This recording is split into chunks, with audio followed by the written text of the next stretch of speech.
কোনো ব্যভিচারী কি আল্লাহর কাছে তওবা করলে আল্লাহ কি মাফ করবেন?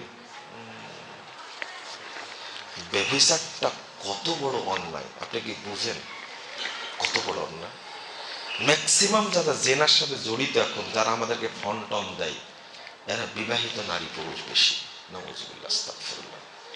আপনার শাস্তিটা হবে জনগণের সামনে পাথর মেরে মেরে ফেলে দিতে হবে আপনাকে। তাজা একজন মানুষকে বুক পর্যন্ত পুঁতে পাথর মেরে মেরে ফেলে দিতে হবে। এটা কিন্তু আপনার শাস্তি। বুঝলেন কথা?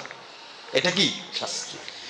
এইরকম শাস্তি থেকে বাঁচার জন্য যে পরিমাণ তওবা করলে আল্লাহ আপনাকে মাফ করবেন, আপনাকে ওই পরিমাণ তওবা করা লাগবে।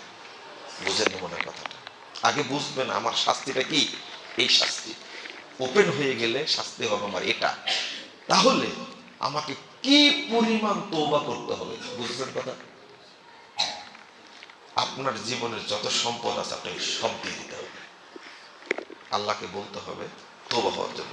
আরে কাব বিন মালিক রাদিয়াল্লাহু আনহু তিনি যুদ্ধে যাননি, তাই বলছেন অল্প একটু রেখে তার জীবনের যত সম্পদ সব ব্যয় করে দিয়েছিলেন তওবা কবুল হওয়ার কারণে।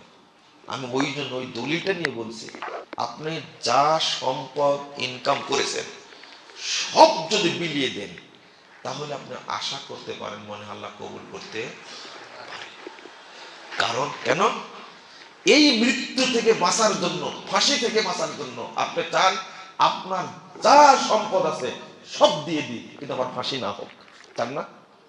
বুঝেছেন কথা কি? এমন প্রশ্ন করেছেন, ক্ষমা করতে পারেন আল্লাহ। আল্লাহ কি গফফার, ক্ষমা করতে পারেন। তবে ক্ষমা হওয়ার জন্য কিছু করা লাগবে আপনাকে।